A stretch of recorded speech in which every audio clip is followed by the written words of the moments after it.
doctor Carlos Tomada. Doctor Tomada, muchísimas gracias, buenas tardes. Dale, ¿cómo le va? Doctor, queríamos hablar con usted acerca, bueno, en primer lugar, saber de dónde puede proceder esta denuncia, ya que, obviamente, como usted me habrá escuchado decir recién, si se busca transparencia, el denunciante es un fiscal de Macri y la receptora de esta denuncia, una de las más importantes, es la gobernadora de la provincia de Buenos Aires. Entonces, ¿qué pasa en el medio? ¿Qué le parece que puede pasar? No, me parece que lo más importante es cómo ha reaccionado la gente que ha sido estafada con este proceder.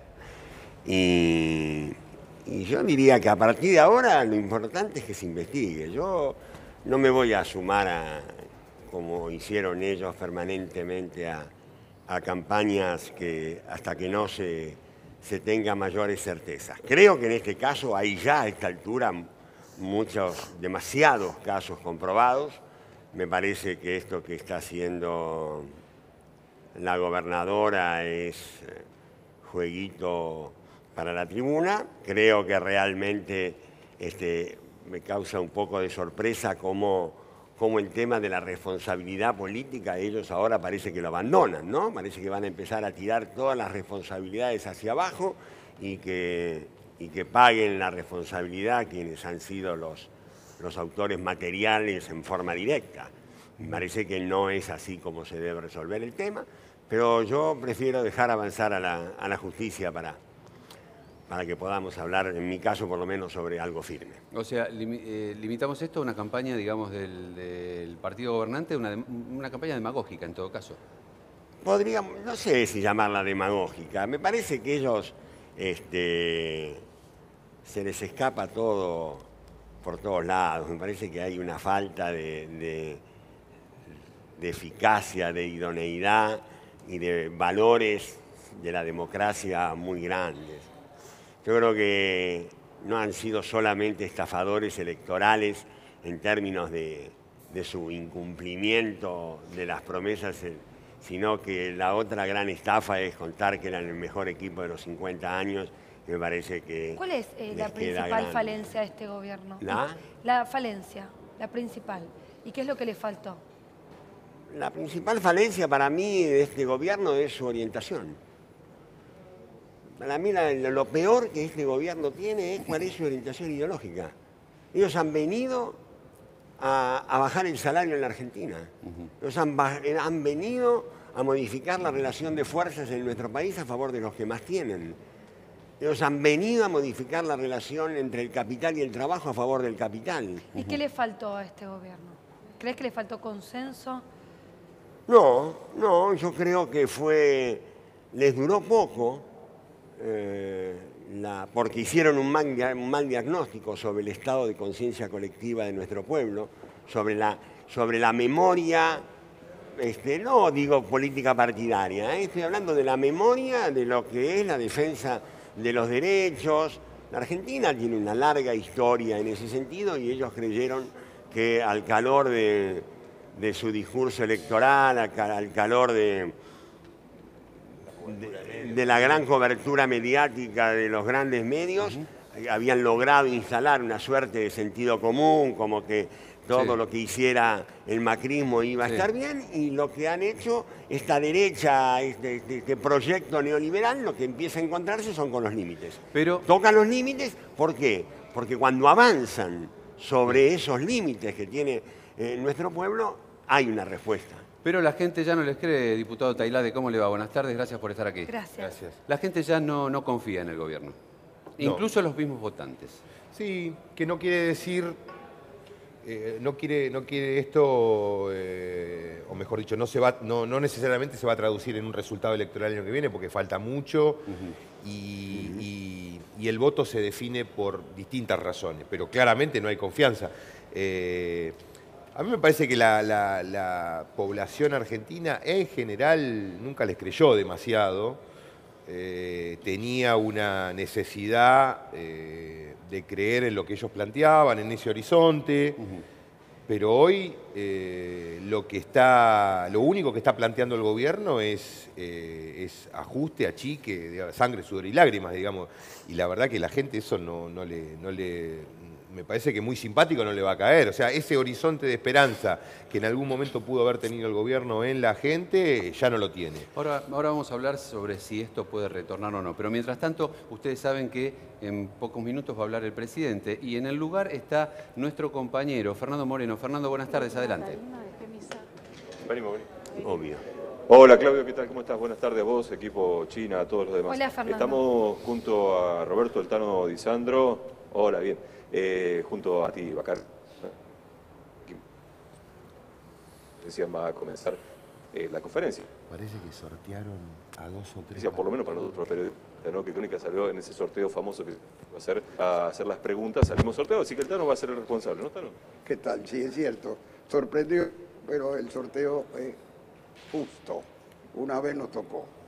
Y nos tocó en una conferencia de prensa donde parece que se le puede preguntar de todo al presidente.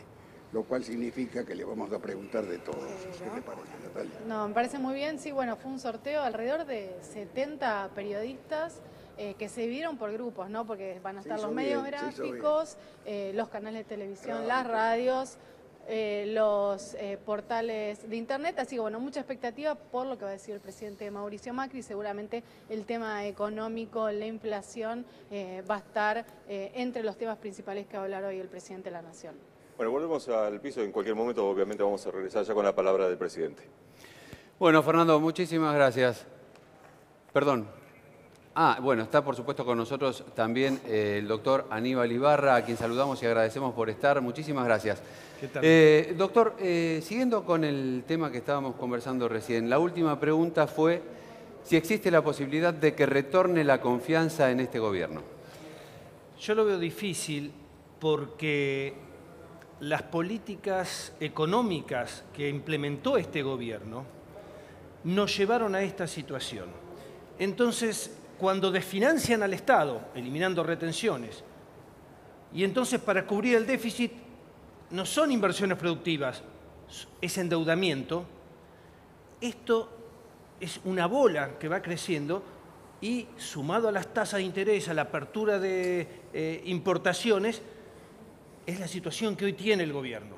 Déficit comercial, déficit financiero, alto endeudamiento, falta de dólares, porque no ingresan dólares. Los que ingresan son, digamos, para hacer operaciones financieras de timba, para decirlo de alguna manera, y si entran. Entonces, ¿qué es lo que le queda? Ya no le creen y no le compran más bonos. Entonces tuvo que ir al Fondo Monetario. El Fondo Monetario, ¿qué hace? Le dice, plata, ok, sentate acá. Bueno, punto 1 para que te preste plata, esto. El Fondo Monetario acá y en cualquier parte del mundo hace ajuste, porque es la lógica del neoliberalismo. Bien, entonces lo que queda para adelante, si había gente desencantada ahora, va a desencantarse más porque lo peor, como dicen, ¿pasó? No, lo peor no pasó. Aníbal, ¿y quién votó a Mauricio Macri? No, mucha gente, y el componente del voto es muy complejo. Yo coincido con lo que decía recién. Ojo, que hay que ver ese desencanto después cómo se traduce electoralmente. Porque no pensemos que porque la gente está con bronca, desencantada, ya no lo quiera Macri, no diga, a ver, bueno, pero a Rodríguez Larreta lo votaría. Es posible, a ver, yo no digo ni que sea así, pero también puede serlo. Entonces, hubo mucha gente que lo votó con distinto componente ideológico, de bronca al anterior gobierno, hubo una fuerte... Eso te iba a preguntar. El odio también vota, el que odia. Y entonces no le importa, incluso muchos hoy dicen, estoy realmente mal, perdí mi trabajo, lo volvería a votar. ¿Por qué? Para que no vuelvan. Es el componente del odio. Entonces, digo, para mí esa confianza que tuvieron durante un año y pico ya no vuelve. Ahora, hay que ver cómo se traduce electoralmente. E insisto, lo que viene es mucho peor y entonces, ahí decían sangre, sudor y lágrimas, más o menos. Pero aparte con un diagnóstico que dice, están como en un pinball, chocando para todos lados. Macri dijo en el comienzo de las sesiones, de las aperturas de sesiones del Congreso en el 2018, El 2016 fue alta inflación, 2017 bajamos, 2018 vamos a bajar más y 2019 menos. Chocó.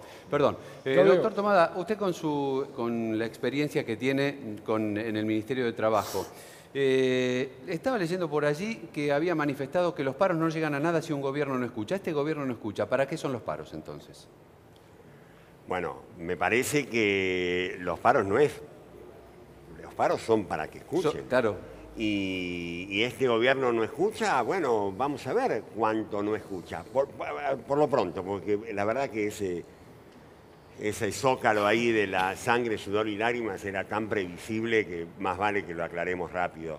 No sé si va a decir esas palabras o no, pero terminemos con esta historia del único camino, solamente se puede ir por acá. Si algo se ha demostrado en la Argentina de los últimos tiempos, es que el único camino no es el ajuste, que hay otros caminos que son el crecimiento a partir de la inclusión social, el crecimiento económico, la mejora económica general del país a partir del salario, del empleo, del fortalecimiento de la seguridad social, esto que tiene que ver con la demanda agregada, con el fortalecimiento del mercado interno. Digo, la idea del único camino murió en los 90, se terminó, y volver a querer reinstalarla es precisamente uno de estos errores que se está planteando. Y el gobierno no escucha porque no saben otro camino. Ellos tienen anteojeras ideológicas donde no pueden concebir. Miren, este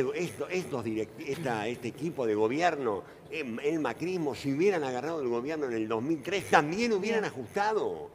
Rodolfo, esa es la verdad. ¿Estamos pagando deudas del pasado? No, estamos pagando deudas de los vencimientos de este año y el año que viene, que son diría monstruosos, es toda deuda que tomó este gobierno. A ver, Argentina se desendeudó y en 2015 empezó un